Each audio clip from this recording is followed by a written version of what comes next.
The conference room was cold. Too cold. I sat across from Mr. Alden, my father's lawyer for the past 15 years, while my Aunt Vivian and my cousin Tyler flanked me on either side. The papers slid across the polished mahogany table toward me, crisp and official-looking. "This just finalizes what your father wanted," Alden said, his voice smooth and reassuring. Too smooth, too reassuring. My hands trembled as I picked up the pen. Dad had been gone for only 2 weeks. The funeral was barely over. I could still smell the lilies from the service every time I closed my eyes. "Are you sure this is right?" I asked, my voice barely a whisper. "Iris, sweetheart," my aunt said, placing her hand on mine. "Your father discussed this with Mr. Alden many times. He wanted the estate handled properly. This is what he wanted." I looked down at the papers. The words blurred together, legal terms I didn't understand. I was exhausted, drowning in grief, and they all seemed so certain. I signed.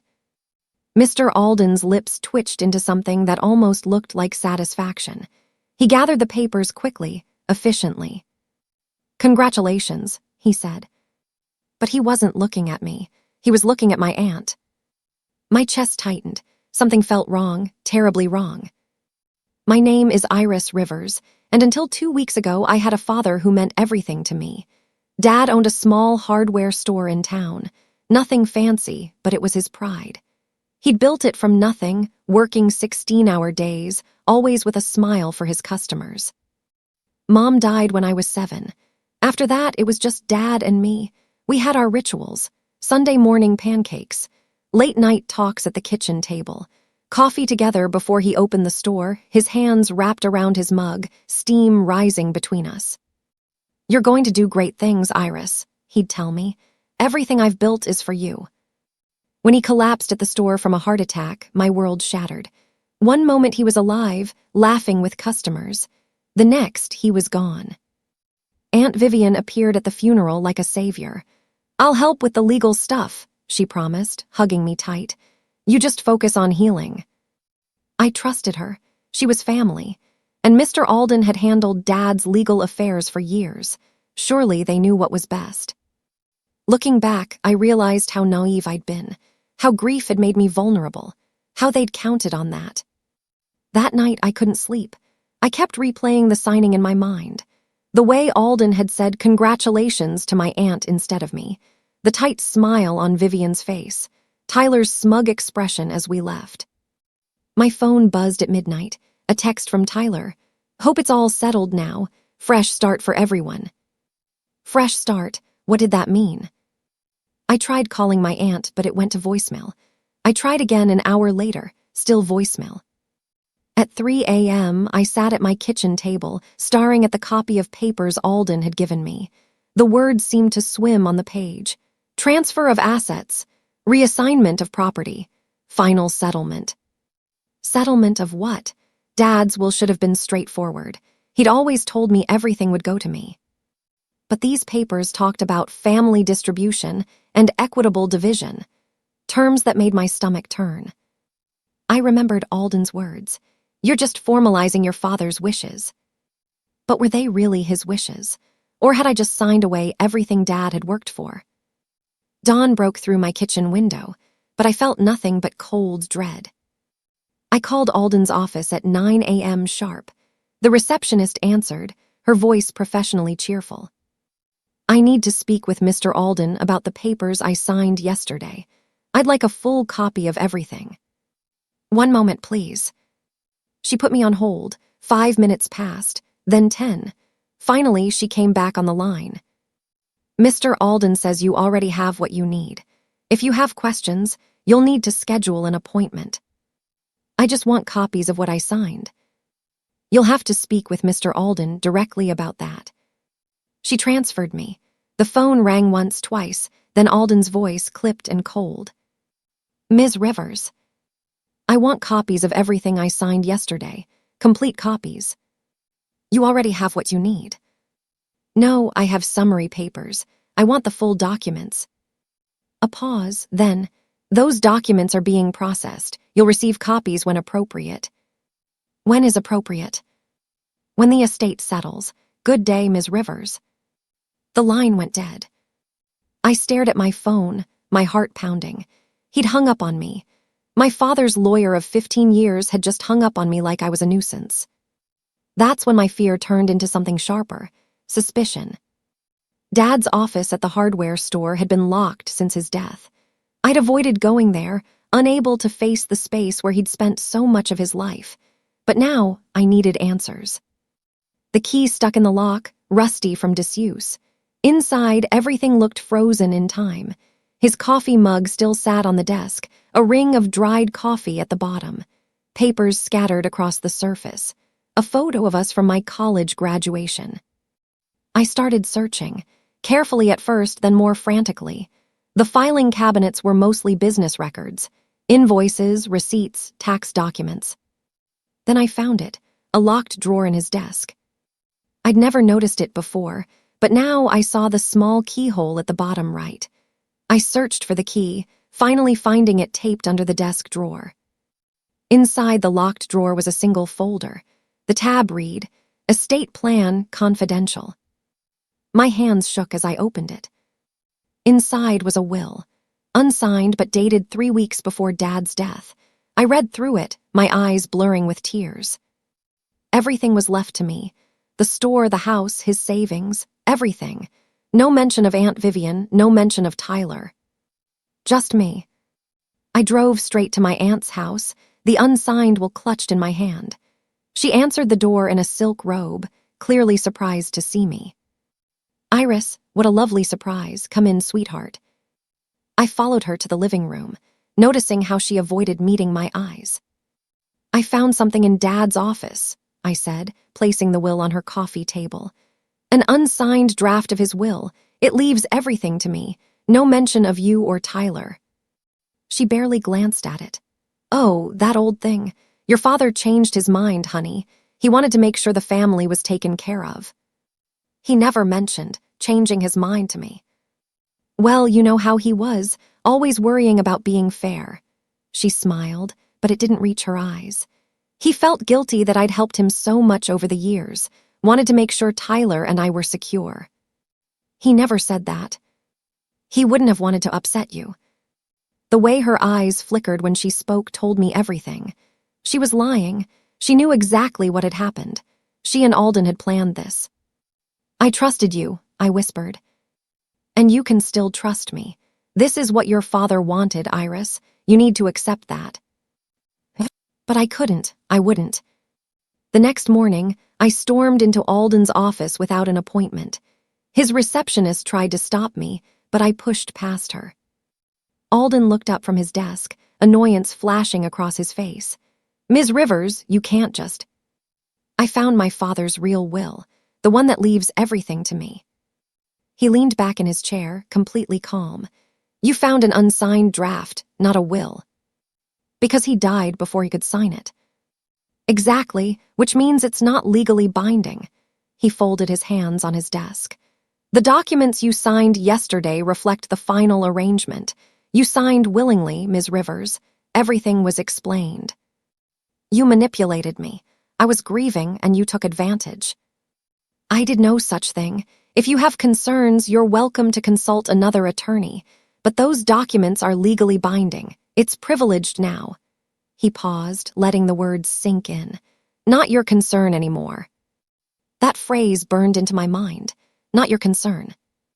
He was dismissing me, dismissing my father's legacy, dismissing everything. "I'll fight this," I said. "With what resources?" He smiled coldly. "Your inheritance is gone, remember. You signed it away." I walked out of his office, shaking with rage and fear. For 2 days, I barely functioned.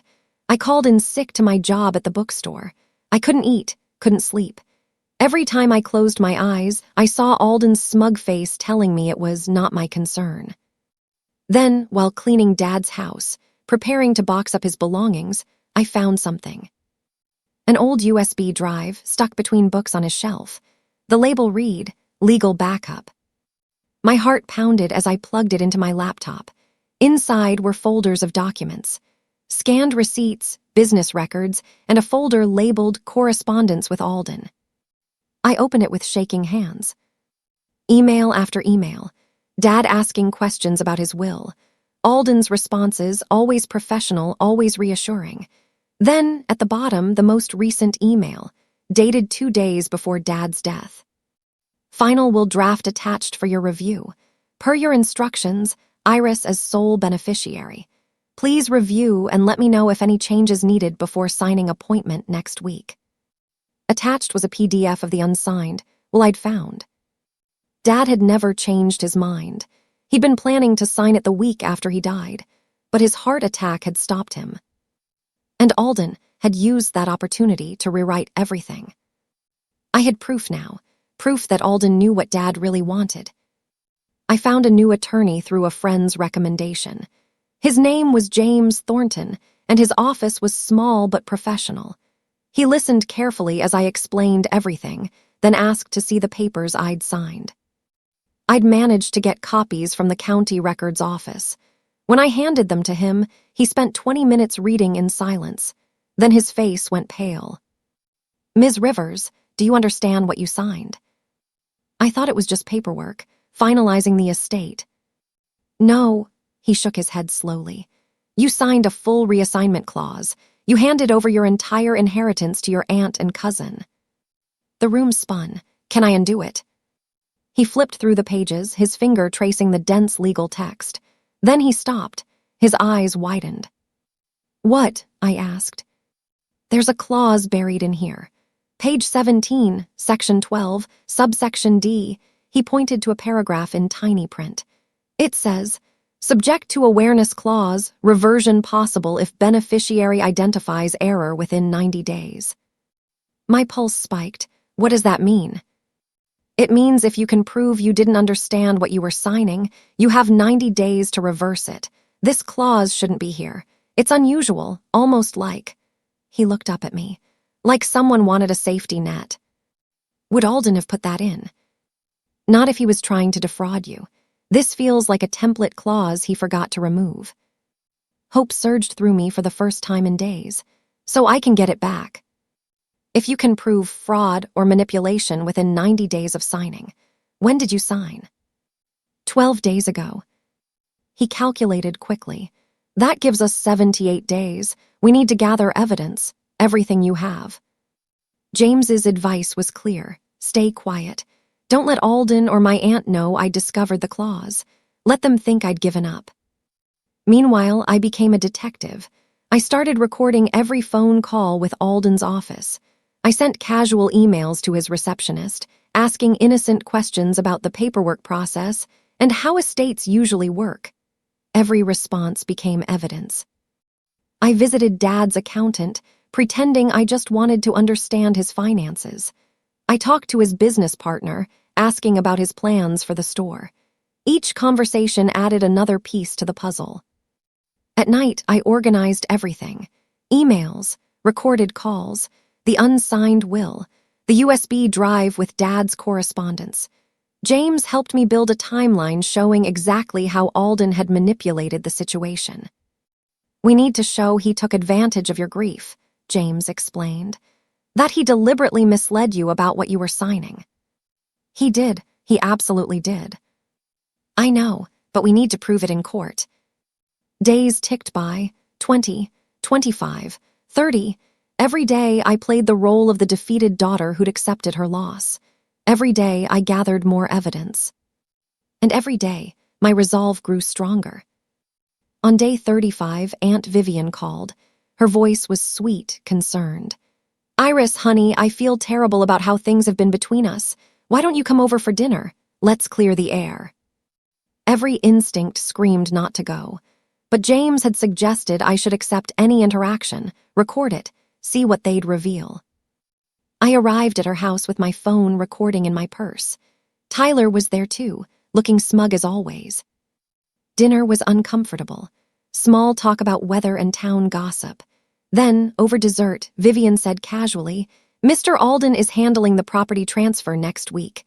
Your father's store will be officially ours." My stomach dropped, but I kept my expression neutral. "That's nice." "We're thinking of selling it," Tyler added. "Get the money and invest it properly. Your dad was great with customers, but not so great with finances. I wanted to throw my wine in his face. Instead, I smiled. I'm sure you'll do what's best. We will, Vivian said, patting my hand. Don't worry about any of it, sweetheart. We'll take care of everything. After I left, I sat in my car and cried. Then I called James and sent him the recording. Perfect, he said. She just admitted they're taking ownership next week. That's consciousness of guilt. On day 42, I went to the bank to close my savings account and move the money somewhere safer. The teller was new, but the manager recognized me. Iris, I'm so sorry about your father. He was a wonderful man. Thank you. Are you here about the estate accounts? I froze. Estate accounts? Yes, mister. Alden transferred everything last week. He said it was under family direction, so you signed off on everything. I forced myself to stay calm. Yes, of course. Good, good.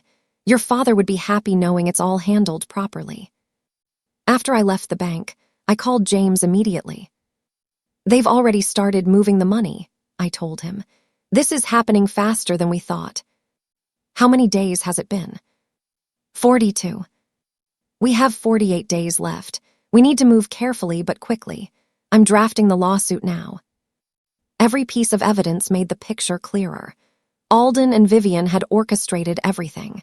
They'd waited until Dad died, swooped in during my grief, and stolen everything he'd built. But they'd made one mistake. That clause. That beautiful, forgotten clause buried in page 17. James worked day and night building our case. We mapped out exactly what had happened, the timeline of Dad's death, the unsigned will showing his true intentions, the emails proving he'd planned to sign that week, the papers I'd been tricked into signing, the clause they'd hoped I'd never find. We'll wait until day 88, James said. Then we file, give them no time to prepare a defense. Why wait so long? Because every day they think they've won, they get more confident, more likely to make mistakes, more likely to leave evidence trails. It was torture, waiting, watching my aunt and Tyler enjoy what should have been mine, hearing through friends that they were redecorating Dad's house, selling his belongings, planning to liquidate the store. But I smiled through it, played my part, the defeated daughter who'd accepted her fate. You're stronger than you think, James told me during one particularly hard day. Your father would be proud of how you're fighting for his legacy. Those words kept me going when everything else felt impossible. On day 63, I received a text from Tyler, a photo of him standing in front of Dad's hardware store. The sign had been changed. It no longer read Rivers Hardware. Now it said Thompson Family Store. The caption read, Home Sweet Home. I nearly dropped my phone. They'd erased Dad's name, erased his legacy, like he'd never existed. My hands shook with rage as I stared at that photo. I wanted to drive there immediately, scream at them, make them understand what they'd stolen. Instead, I took a deep breath and texted back, Looks great, you win. Calm, controlled, deadly. Tyler responded with a thumbs-up emoji. I forwarded the photo to James with a message. Evidence of taking ownership, day 63. Perfect, he replied. Keep it together, 25 days left.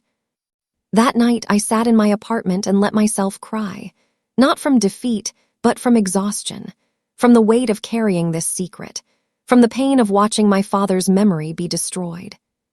But tomorrow, I'd put the mask back on. Tomorrow, I'd keep fighting. Because I was going to win. The days crawled by, 70, 75, 80. Alden grew smugger with each passing day. I saw him once at the grocery store. He nodded at me with barely concealed satisfaction, like I was a problem that had resolved itself. My aunt started bragging around town. I heard it through friends. Iris never really cared about money anyway, she'd say. She's much happier without the burden of managing an estate. The burden, like Dad's life's work, was a burden. On day 82, I ran into one of Dad's old customers at the coffee shop. Shame what happened to your dad's store, he said. Your aunt doesn't run it the same way. Half the inventory's gone. She's just trying to sell it off. I know, I said quietly. Your dad would have hated that. He built that place with love. Yes, he did. After he left, I sat at my table and opened my laptop. James had sent me the final draft of our lawsuit. Pages and pages of evidence, accusations, and legal arguments. All waiting for day 89. I read through it one more time, memorizing every detail. This was it, my father's justice. On day 85, something unexpected happened. A name popped up on my phone. Alden's receptionist, Beatrice. We'd exchanged a few emails during my evidence gathering, but she'd never called before. Ms. Rivers, her voice was shaking. I need to talk to you in person, please. We met at a park, away from Alden's office. She looked terrified, constantly glancing around like someone might be watching. I can't do this anymore, she said. What he did to you, it's not right.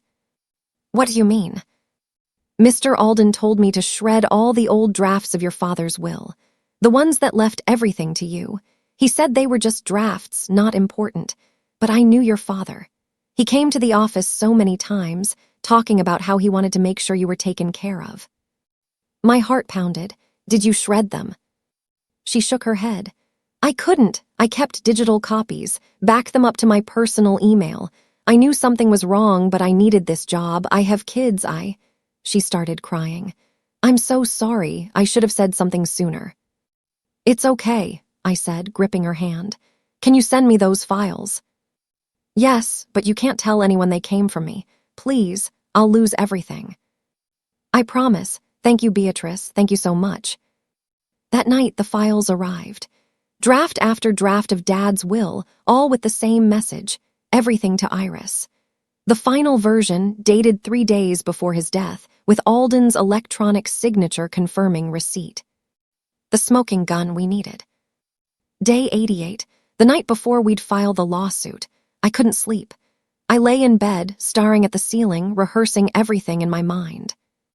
James had warned me. Once we file tomorrow, everything changes. Your aunt and Alden will fight back hard. Are you ready? I'm ready. But was I? Was I ready for the war that would come? The family who'd turn against me? The judgment from people who'd think I was just greedy? Then I remembered Dad's face. The way he'd smile when he talked about the store. The pride in his eyes when he'd say, "Everything I've built is for you." He'd worked so hard, sacrificed so much, and they'd stolen it while I was too grief-stricken to fight back. Yes, I was ready. At midnight, I drove to Dad's grave, sat on the grass beside his headstone. I'm fighting for you, Dad, I whispered. Tomorrow I make this right, I promise. The wind rustled through the trees, and for a moment, I swear I felt his presence. Felt his hand on my shoulder the way he used to when I was scared. You've got this, Iris, I imagined him saying. You're stronger than you know. I stood up, brushed off my jeans, and drove home. Tomorrow, justice would begin. Day 89, one day before the 90-day clause expired.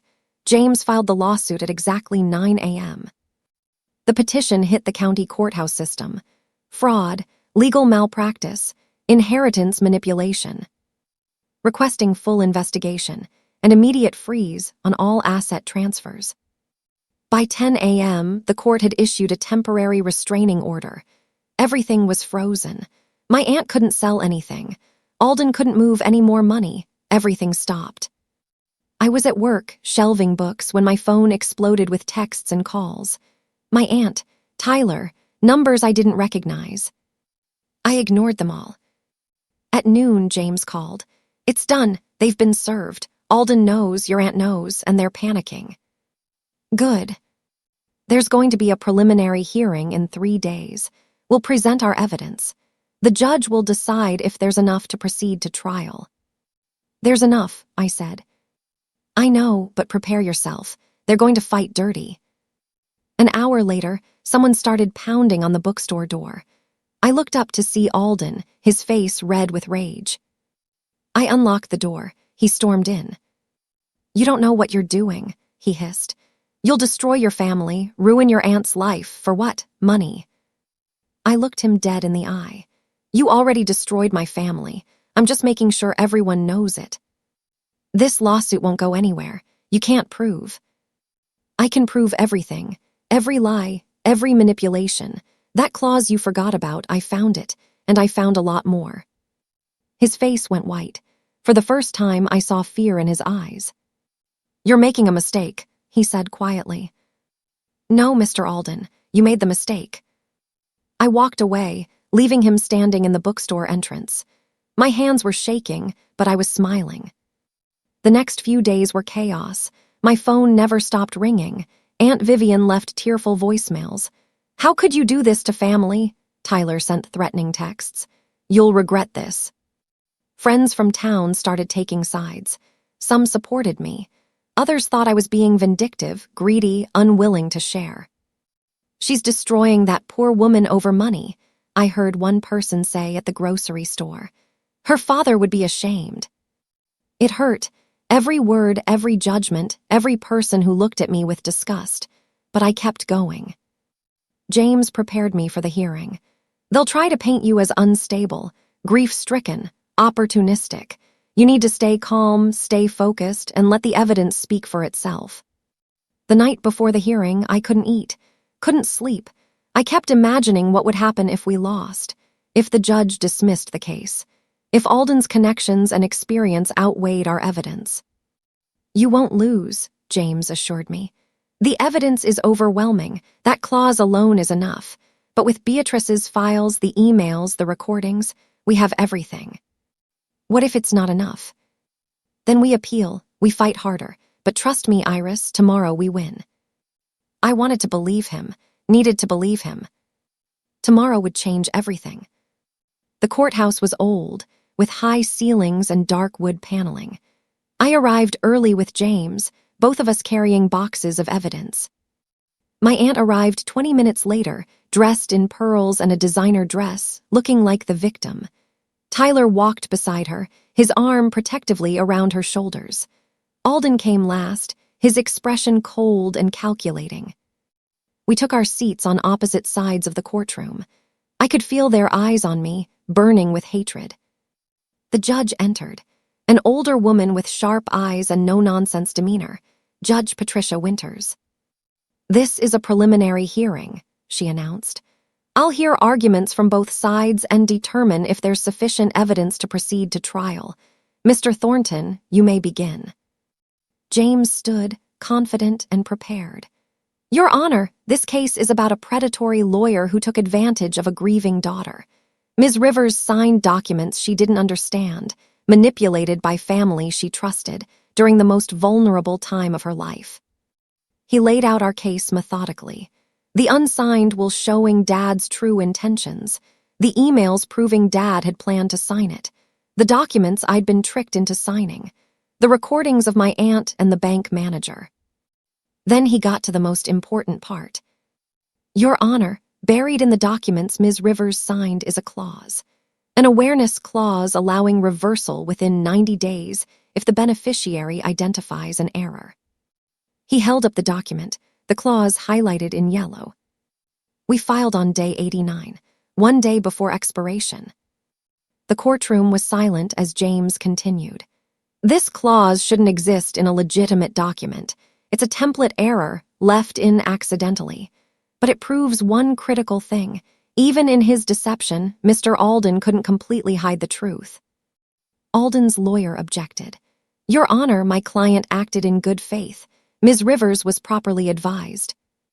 Was she? James interrupted. He pulled out more documents.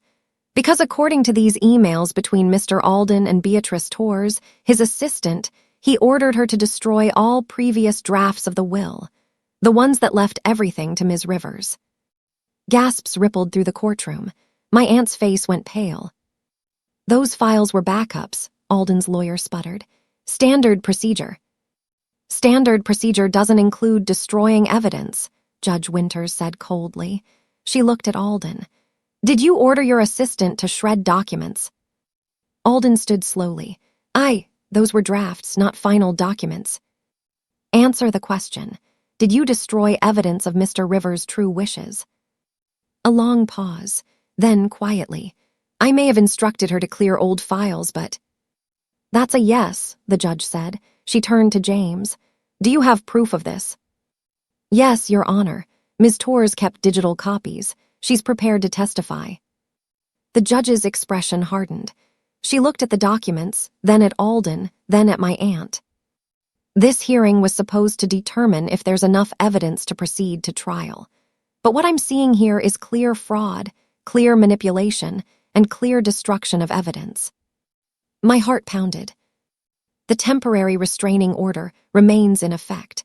All assets are frozen, pending full investigation. Beatrice testified the next day in a closed hearing. She was terrified, shaking as she took the stand, but she told the truth. Mr. Alden told me to delete all the old will drafts. He said they were unnecessary since Mr. Rivers never signed them. But I knew Mr. Rivers had been planning to sign that week. He'd called 3 times to confirm the appointment. Why didn't you delete them? James asked. Because it felt wrong. Mr. Rivers was such a kind man. He always talked about his daughter, how everything he did was for her. When I saw the new documents giving everything to his sister instead, I couldn't believe he'd changed his mind, so I kept the files just in case. Just in case what? Just in case someone needed proof of what he really wanted. The judge reviewed the digital files Beatrice had saved, page after page of Dad's communications with Alden. All showing the same thing. He wanted me to have everything. Alden tried to defend himself. I was following what the family wanted. Ms. Vivian Rivers said her brother had expressed concerns. Do you have that in writing? The judge asked. No, but— Then you have no proof. What you do have is documented evidence of a client's clear wishes, which you ignored after his death to benefit his sister instead of his designated beneficiary. She turned to my aunt. Ms. Vivian Rivers, did you influence Mr. Alden's handling of this estate? My aunt stood, trying to maintain her dignity. I simply wanted what was fair. My brother and I were close. He would have wanted me taken care of. That's not what his will stated, the judge interrupted. The ruling came swift and decisive. Judge Winters didn't waste time. I've seen enough evidence to make a preliminary ruling. Mr. Alden, your conduct constitutes clear legal malpractice and fraud. I'm referring this case to the State Bar Association for immediate investigation. Your license to practice law is suspended pending their review. Alden's face crumbled. 30 years of practice, gone in an instant. The judge continued. As for the estate of Mr. Harold Rivers, I'm nullifying all documents signed by Ms. Iris Rivers on the basis of fraud, manipulation, and lack of informed consent. The estate reverts in full to Ms. Rivers as the sole heir, per the documented wishes of the deceased. The courtroom erupted. My aunt burst into tears. Tyler started shouting. The bailiff had to call for order. But I sat frozen, barely able to process what had just happened. I'd won. I'd actually won. Ms. Rivers, the judge addressed me directly. I'm sorry for what you've endured. Your father's wishes are now honored. The estate, including all properties, assets, and business holdings, is yours. James squeezed my shoulder. I couldn't speak, could barely breathe. It was over. 4 months of fighting, of gathering evidence, of playing weak while building my case. It was finally over. And Dad's legacy was mine again. 3 weeks after the ruling, I drove past Alden's office building. It was empty now. A for lease sign hung in the window. His practice had collapsed overnight. Clients abandoned him. His partners dissolved the firm. Everything he'd built for 30 years gone. Part of me felt guilty. Part of me felt satisfied. Mostly, I just felt relief. My aunt's house was for sale, too. The mansion she'd planned to renovate with Dad's money. She and Tyler had moved to a smaller apartment across town. I heard through the grapevine that she was working as a receptionist now. The irony wasn't lost on me. I never spoke to them again. Some relationships can't be repaired. Some betrayals cut too deep. Instead, I focused on what mattered. Dad's legacy. I visited the hardware store on a Tuesday morning. The sign still said Thompson Family Store, but not for long. I'd already hired someone to restore the original sign, Rivers Hardware. Inside, I walked through the aisles, running my hands over the shelves. Dad had built this place with nothing but determination and love, and now it was mine to protect. I drove to Dad's house next. My house now. The movers had already started bringing back the belongings my aunt had removed. Dad's coffee mug returned to the kitchen, his favorite chair to the living room, his presence slowly returning. I stood in his study where I'd found that USB drive months ago. Sunlight poured through the windows, warm and golden. "We did it, Dad," I whispered. "We won." 6 months after the ruling, I sat in Dad's old study. My study now, reviewing quarterly reports for the hardware store. Business was growing. I'd hired back several employees my aunt had let go. Customers were returning, saying it finally felt like the old place again. My phone buzzed with a news alert. Former attorney Raymond Alden loses law license permanently in ethics violation case. The state bar had completed their investigation. Alden would never practice law again. He'd also been ordered to pay restitution to other clients he'd manipulated over the years. Apparently, I hadn't been his only victim. I closed the article and looked around the study. Dad's books lined the shelves, his desk where I now worked, his dreams which I was continuing. People had asked me if I regretted the lawsuit, if destroying my aunt's life had been worth it, if the money mattered more than family. But they didn't understand. It was never about money. It was about truth, about honoring Dad's wishes, about refusing to let grief make me a victim. "I used to think fairness was something you waited for," I said aloud, as if Dad could hear me. "Something that just happened if you were patient enough, but you taught me better than that, didn't you?" I walked to the window, looking out at the backyard where Dad and I used to sit on summer evenings, talking about everything and nothing. "You taught me that fairness is something you create, something you fight for. You built this store from nothing because you refused to wait for opportunities. You raised me alone because you refused to let Mom's death define our lives. And when they tried to steal everything you built, you left me the tools to fight back." The unsigned will, the backup files, even that buried clause, whether Alden had forgotten it or some small part of his conscience had left it there, it had been my weapon. I pulled out my phone and opened my photos. The last picture of Dad and me, taken 3 weeks before he died. We were standing in front of the store, his arm around my shoulders, both of us smiling. "They thought I was weak," I whispered to his image. Aunt Vivian thought grief made me easy to control. Alden thought I was too trusting to question him. Tyler thought I was too passive to fight back. A small smile crossed my face. "But you didn't raise someone weak. You raised someone who knows the difference between patience and surrender. Someone who can smile while building a case. Someone who inherited not just your business, but your strength." My laptop chimed with an email. A new client interested in buying supplies for their startup business. Another order. Another person trusting Rivers Hardware like they'd trusted Dad. I sat back down at the desk and began typing a response. Professional, warm, helpful, the way Dad would have done it. Outside, the afternoon sun began to set, painting the study in golden light. In that light, I could almost see Dad sitting across from me, coffee mug in hand, that proud smile on his face. "We didn't just win the estate," I said softly. "We won the truth, and that's worth more than any inheritance." I closed my laptop and looked around the study one more time. This wasn't an ending. It was a beginning, a chance to build something even bigger than what Dad had started. To honor his memory not just by preserving what he created, but by growing it. "Thank you for fighting for me, even after you were gone," I whispered. "Thank you for leaving breadcrumbs. Thank you for believing I'd be strong enough to follow them." The house settled around me, comfortable and familiar.